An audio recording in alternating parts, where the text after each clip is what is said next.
Olá, boa noite a todos, seja muito bem-vinda, seja muito bem-vindo mais essa transmissão da nossa igreja. Quarta-feira, dia 2 de dezembro, já estamos no mês de Natal e com certeza já estamos celebrando o Natal. Aliás, Natal é o nascimento de Cristo que nasce a cada dia no nosso coração. Que bom que estamos juntos nesta noite. Que bom que podemos juntos participar da leitura da palavra do Senhor, podemos juntos aprender do Senhor, mais uma vez, na oração do Pai Nosso. Temos estudado esta oração fantástica que Jesus nos deixou como um exemplo de como devemos nos achegar até o Pai. Eu queria orar com você, vamos orar agora pedindo a bênção do Senhor sobre nós, sobre a palavra que vai ser lida e explicada, sobre você, a sua casa, a sua família, que a bênção do Senhor esteja sobre a sua vida. Vamos orar. Pai nosso, que estás nos céus, santificado seja o teu nome aqui na terra, como é no céu. Nós queremos, ó Deus, declarar que só o Senhor é santo, é o nosso Deus, o Deus criador dos céus e da terra, o Deus que nos ama apesar de nós mesmos.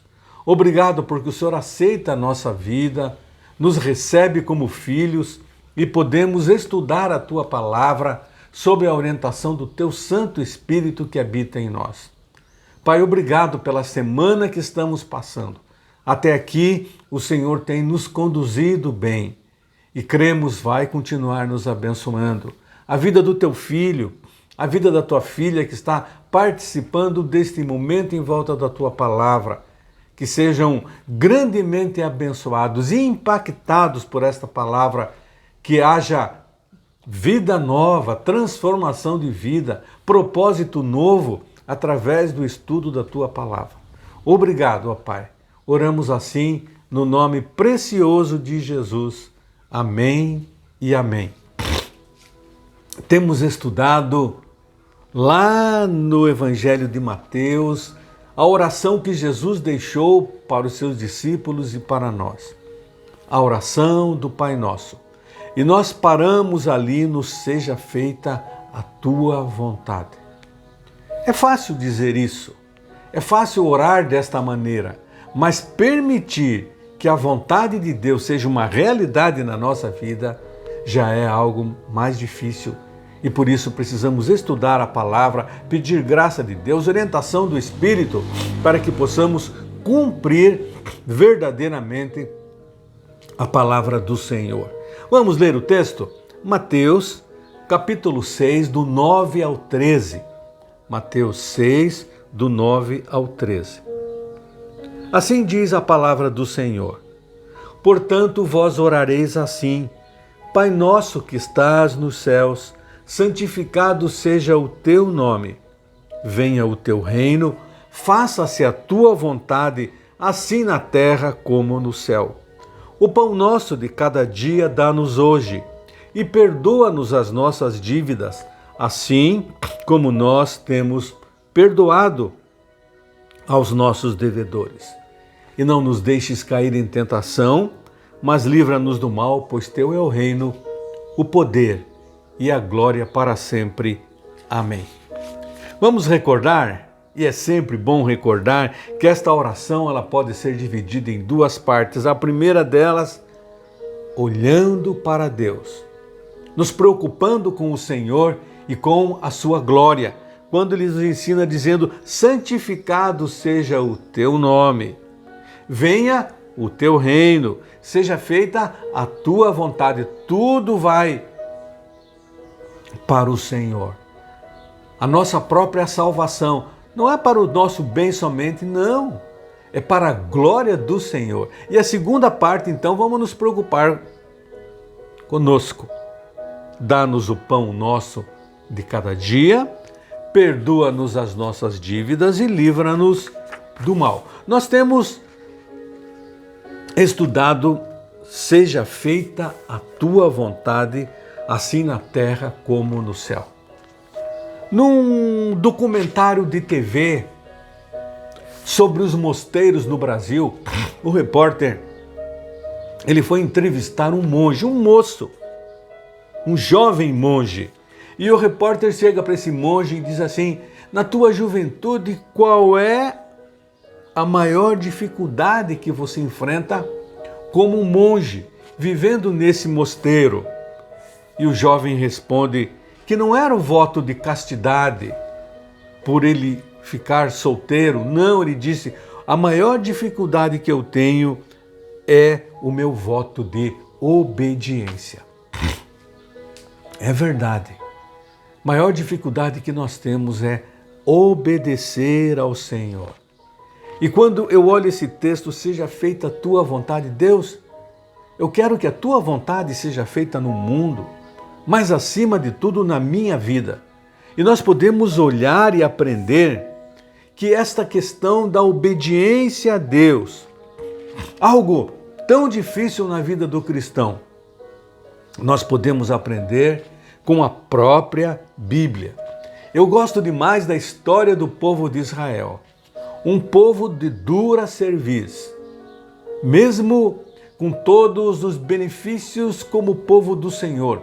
Era um povo duro, povo rebelde, um povo idólatra. E nós podemos olhar na história de Israel que algumas vezes eles ficaram cativos escravos. 2 grandes cativeiros aconteceram na vida da nação israelita. Eles se afastaram de Deus, eles pecaram e permaneceram em pecado, ignoravam a palavra do profeta, que era o chamamento de Deus para o arrependimento. E aí Deus então vem a punição e a justiça de Deus. Eles foram levados cativos, prisioneiros para outra nação. Para você entender bem isso, basicamente o cativeiro, ele consistia na prática de uma nação vitoriosa. Ela selecionava os habitantes da nação perdedora, da nação derrotada. E os prisioneiros iam então para essa nação vencedora, como escravos. Algumas mulheres, como esposas, concubinas, escravos mesmo. Era prática. E isso aconteceu também com o povo de Israel. E geralmente quando uma nação era derrotada, o seu território era arrasado, destruído. A maioria dos seus cidadãos eram mortos, eram levados cativos, e isso aconteceu com a nação de Israel. O primeiro cativeiro, depois que as 12 tribos se dividiram, 10 para o norte e 2 para o sul, as 10 foram levadas cativas para o Império Assírio. 10 tribos. E eles levaram muitos dali, da nação judaica, mas trouxeram tantos estrangeiros que houve uma mistura do povo judeu com os estrangeiros. E naquele local criou-se uma outra geração de judeus misturados, que foram chamados assim de samaritanos. E esses samaritanos não se davam com os judeus, por causa desse primeiro cativeiro lá na Síria. Mas, cerca de 100 anos após, 135 anos após, as 2 nações que sobraram, que estavam ainda na terra prometida, elas foram levadas para a Babilônia. Eles foram exilados para a Babilônia. E aí eles ficaram lá por 70 anos. Esse cativeiro chamado babilônico é o tempo que eles ficaram na Babilônia. E o exército então babilônico veio, primeira vez, invadiu Jerusalém, invadiu Judá, levou grande parte daquele povo cativo. Mas eles voltaram uma segunda vez e também levaram mais pessoas. Ficaram mais os pobres, alguns velhos, aqueles que muitas vezes não produziam nada. E aqueles que ficaram com medo. Será que eles não vão voltar uma terceira vez e vão nos levar cativos agora? Nós vamos sair daqui, nós vamos para outro lugar, nós vamos para o Egito, que é uma grande potência, e lá nós seremos poupados de morrer por esses babilônios. Esses remanescentes, isto é, aqueles que ficaram na terra, lá do povo de Judá, eles não foram levados cativos, eles ficaram ali na terra, mas com medo. E a dúvida deles era: devemos ficar aqui e aguardar que o exército babilônico venha e nos prenda e nos mate e nos leve para a Babilônia, ou nós vamos fugir daqui? E quem sabe para uma nação forte, que é o Egito. E eles então falaram com o profeta Jeremias. A liderança política de Judá procura o profeta Jeremias e diz para Jeremias: Jeremias, consulte o nosso Deus e veja o que Deus quer de nós. Se nós vamos ficar aqui na terra ou se nós vamos lá para o Egito. E eles disseram assim, Jeremias 42:6, olha só: seja a resposta boa, seja má, nós obedeceremos à voz do Senhor nosso Deus, a quem te enviamos, para que tudo vá bem conosco, obedecendo à voz do Senhor nosso Deus. Que atitude bonita, que coisa linda, esse povo dizendo: seja boa, Deus, o que for que Deus pedir para a gente ficar ou ir para o Egito, a gente vai cumprir isso. Parecia uma disposição bela daquele povo. Isto se chama submissão. Submissão à vontade de Deus. Mas, infelizmente, a vontade de Deus foi para que os remanescentes ficassem em Judá. E Jeremias disse isso para eles: Deus me disse que é para vocês ficarem em Judá e não irem para o Egito, mesmo aqui Ele vai cuidar de vocês. Não tenham medo do exército babilônico, da Babilônia, não. Creiam, Deus vai cuidar de vocês. 10 dias depois, a palavra do Senhor veio a Jeremias, quando ele orou ao Senhor, a Bíblia diz isso, e ele chama então os líderes para dar essa resposta de Deus. Não, Deus quer que vocês fiquem. A resposta foi dada. Eles deveriam simplesmente cumprir aquilo que Deus mandou. Mas eles já esqueceram da promessa deles. Lembra que eu li ali em Jeremias 42:6? Seja a resposta boa, seja má, obedeceremos à voz do Senhor. E quando Jeremias disse: Deus quer que vocês fiquem, Ele vai cuidar de vocês. Ah, não era aquilo que eles queriam. Não era aquilo que eles pensavam. Não era o plano deles. E aí, olha a resposta dele, meus irmãos.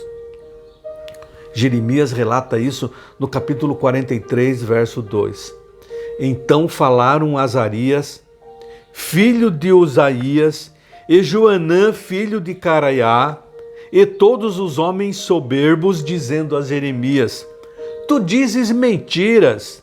O Senhor nosso Deus não te enviou a dizer: não entreis no Egito, para ali peregrinares.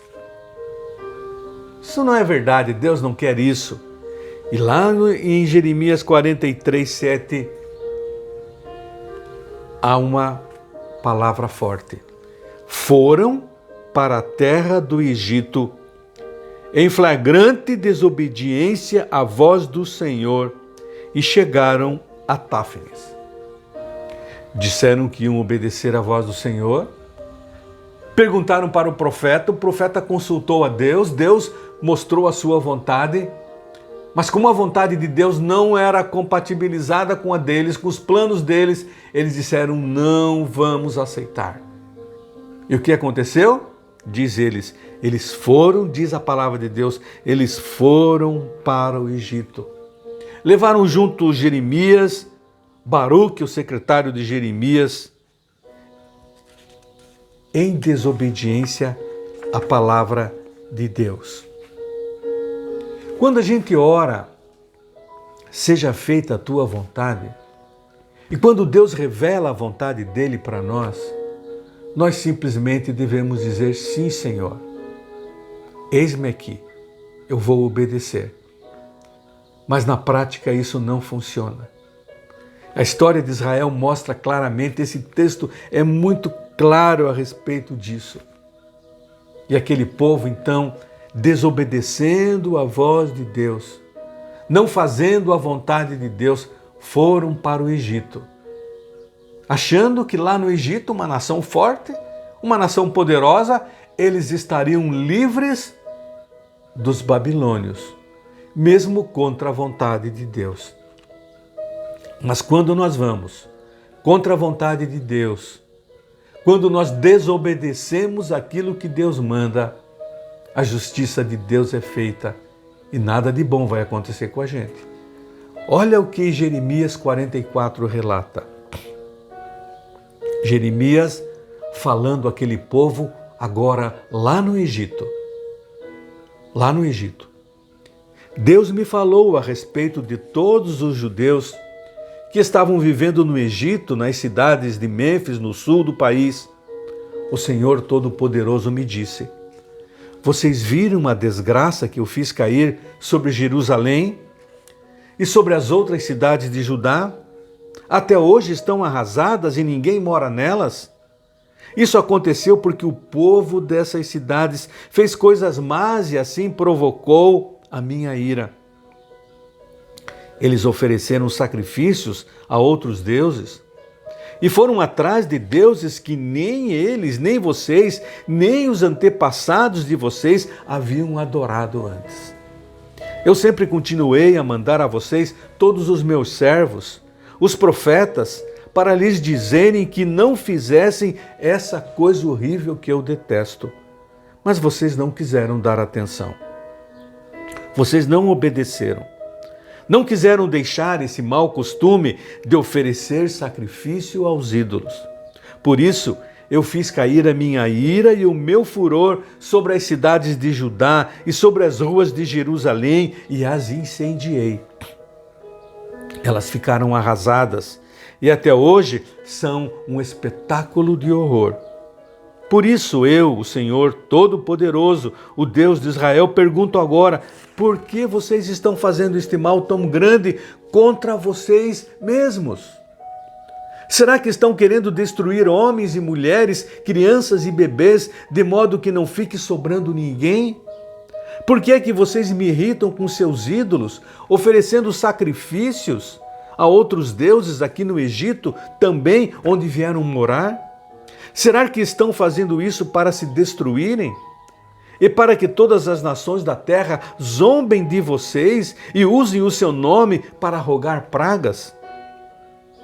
Será que já esqueceram as maldades que foram feitas nas cidades de Judá e nas ruas de Jerusalém pelos seus antepassados, pelos reis de Judá e as suas mulheres e por vocês e as suas mulheres? Mas até hoje vocês não se humilham, não me respeitam e não vivem de acordo com as leis e os mandamentos que eu dei a vocês e aos seus antepassados. Olha que palavra dura. Portanto, eu, o Senhor Todo-Poderoso, o Deus de Israel, destruirei vocês e acabarei completamente com o povo de Judá. Será destruído todo o povo de Judá que ficou na terra e depois resolveu ir morar no Egito. Todos eles, tanto os importantes como os humildes, morrerão no Egito. Morrerão na guerra ou morrerão de fome. Eles serão um espetáculo de horror. Os outros zombarão deles e usarão o seu nome para rogar pragas. Eu castigarei aqueles que estão morando no Egito, como castiguei Jerusalém, isto é, com guerra, fome e doença. Aqueles que ficaram em Judá e depois vieram morar no Egito não escaparão, nenhum deles ficará vivo. Eles gostariam de voltar para morar na terra de Judá, mas nenhum deles vai poder fazer isso. Só alguns fugitivos voltarão para lá. Meus irmãos, Deus é amor, mas Deus é justiça. O povo de Israel, em especial Judá, agora desobedeceu e colheu o resultado da sua desobediência. Quando nós oramos, faça a tua vontade, Deus, e nós não fazemos, o juízo de Deus vem sobre nós. Isso acontece conosco hoje. É bem típico de muitos crentes que a Bíblia diz uma coisa e eles dizem, não, eu acho que é outra coisa, e fazem outra coisa. Muitos que dizem que a vontade de Deus se cumpra desde que seja a minha vontade. E por isso somos punidos. A mão de Deus pesa e a justiça dele vem sobre o seu povo. Quando nós oramos, seja feita a tua vontade. Como fazer a vontade de Deus, ouvir a sua voz é difícil. Muitas vezes precisamos sair da nossa zona de conforto. Muitas vezes a vontade dele é para que nós mudemos a nossa maneira de viver. Larguemos o nosso pecado, a nossa maneira vil de viver, como aquele povo afastado de Deus, porque Deus sempre quer o melhor para nós. E quando nós vamos nos afastando dele, ele que olha o futuro e sabe das coisas, ele sabe, vai acontecer o pior. Por isso o desafio para nós é orarmos com o coração, na vontade de fazermos a vontade de Deus. Quem sabe a vontade de Deus é para que você deixe o pecado. Deixe todo o seu pecado, abandone o seu pecado e largue a maneira errada de viver. Queremos ouvir a voz de Deus, mas que a nossa voz seja mais forte e que Ele seja o nosso servo.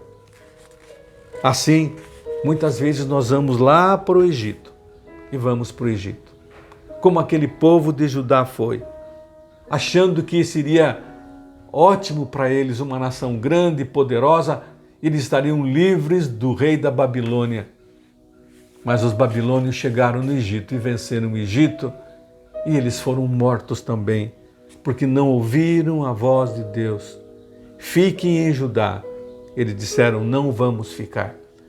Quando a palavra de Deus diz faça, nós devemos fazer. E quando a palavra de Deus diz não faça, nós não devemos fazer. A vontade de Deus, meus irmãos, muitas vezes aparentemente ela é desagradável para nós. Aparentemente, mas ela é uma vontade segura. É uma vontade segura. E há 3 formas básicas de você ouvir a voz de Deus, cumprir a voz de Deus e caminhar seguro, como Deus quer. A primeira delas, você sabe, é a Bíblia. Por isso nós temos a Bíblia. Toda a Escritura é inspirada por Deus e ela é útil para ensinar, para repreender, para corrigir, para instruir em justiça, diz a palavra, para que o homem de Deus seja apto e plenamente preparado para toda boa obra. 2 Timóteo, capítulo 3, verso 16 e 17. A Bíblia é a maneira principal, maior, como Deus pode nos falar ainda hoje. Todos os dias você pode ler a Bíblia e buscar uma palavra de Deus para o seu coração, para as suas decisões, para tomadas de decisões que você tem que fazer. Leia a Bíblia. Mas uma outra maneira é o Espírito Santo. João capítulo 14, 26 diz, mas o conselheiro, Jesus dizendo, o Espírito Santo que o Pai enviará em meu nome, lhes ensinará todas as coisas e lhes fará lembrar tudo o que eu lhes disse. Você é um cristão, você é uma cristã, o Espírito Santo habita em você e Ele é o nosso conselheiro. Ele nos ajuda a entender a própria Bíblia e aplicar o ensino da Bíblia à nossa vida diária.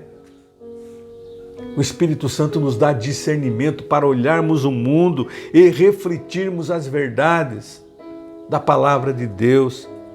Lembrar que há um só Deus soberano sobre todas as coisas. A Bíblia, o Espírito Santo, mas de uma maneira geral, outras pessoas também. Paulo aos Colossenses, no capítulo 3, no verso 16, diz, habite ricamente em vocês a palavra de Cristo. Ensinem e aconselhem-se uns aos outros com toda a sabedoria e cantem salmos, hinos e cânticos espirituais com gratidão a Deus em seus corações. Nós temos irmãos em Cristo, amigos comprometidos com o Senhor. E Deus usa também essas pessoas comprometidas, que têm a palavra de Cristo no coração. E ele diz ali, ensinem, aconselhem-se, um pedindo conselho ao outro. Como eu devo decidir, como eu devo fazer, como eu devo me portar. Ele diz ali, ensinem e aconselhem-se uns aos outros com toda a sabedoria. Sabedoria. O temor do Senhor é o princípio da sabedoria. E quando nós tememos a Deus, temos sabedoria para viver, para aconselhar as outras pessoas e para vivermos aquilo que Deus quer para nós. E o desafio hoje à noite é: ouça a voz de Deus em sua vida. Quando você ora, faça-se a tua vontade. Pai, seja feita a tua vontade. Você deve dizer: Deus, eu quero entender a tua vontade, eu quero ouvir a tua voz e eu quero obedecer. Ouça a voz de Deus. Firme-se na palavra de Deus. Adapte a tua vida à palavra de Deus. Nunca torça a palavra de Deus para ela se acomodar a você, não. Você tem que se acomodar à palavra de Deus. Não torça a palavra de Deus para acomodar os seus sonhos, para ir ao Egito, como os israelitas fizeram. Fizeram de tudo. Disseram que o profeta era mentiroso. Adaptaram a palavra do profeta para a verdade deles e eles sofreram o castigo. Eles sofreram o castigo. Por isso, é um desafio diário para nós. Quando orarmos, Deus, seja feita a tua vontade. Venha o teu reino, reine na minha vida e faça a tua vontade, como ela é feita lá no céu, faça aqui na terra, começando a fazer na minha vida. Que Deus abençoe você. Que os sonhos do Egito não iludam a sua vida. Que as miragens do Egito não possam iludir você, achando que lá é um lugar seguro. Se Deus diz não, porque é não. Se Deus diz sim, porque é sim. Quando Deus disse, fiquem em Judá, que eu vou cuidar de vocês, eles deveriam ter obedecido. Não obedeceram e sofreram as consequências. Quando nós não obedecemos e a vontade de Deus não é feita na nossa vida, mais cedo ou mais tarde, nós sofremos as consequências. Que Deus ajude a sua vida. Que Deus nos ajude a obedecermos. Que o próprio Espírito Santo nos ensine a obedecer a palavra do Senhor e nos inspire para que a vontade de Deus seja feita aqui na terra, como é feita no céu. Para que a vontade de Deus seja feita na minha vida, na sua vida, na vida da nossa igreja, e possamos prosperar com o Senhor, caminhando com o Senhor. Que Deus abençoe a sua vida. Que Deus abençoe o seu lar. Que Deus abençoe a sua família. Deus abençoe a nossa igreja, Deus abençoe a nossa cidade e que a vontade de Deus, que é boa, perfeita e agradável, ela possa ser realizada na sua vida, na sua família, na minha vida, na minha família, na nossa igreja, na nossa cidade. Que Deus assim nos abençoe. Vamos orar agradecendo esta palavra. Pai, obrigado pela tua palavra. Espírito Santo de Deus, ajuda-nos a obedecê-la. Pai, perdoa quando ouvimos a tua voz e não obedecemos. Tenha misericórdia dos nossos erros, dos nossos pecados e ajuda-nos a caminhar o caminho reto de obediência ao Senhor. Pai, abençoa o teu filho, abençoa a tua filha que está participando deste momento. Que esta palavra frutifique e a cada dia a tua vontade seja feita nas nossas vidas. É minha oração, Pai, que eu faço no nome precioso de Jesus, nosso Senhor e Salvador. Amém e amém. Que Deus abençoe a sua vida Que a graça do Senhor seja abundante na sua casa, na sua família. Um bom restante de semana.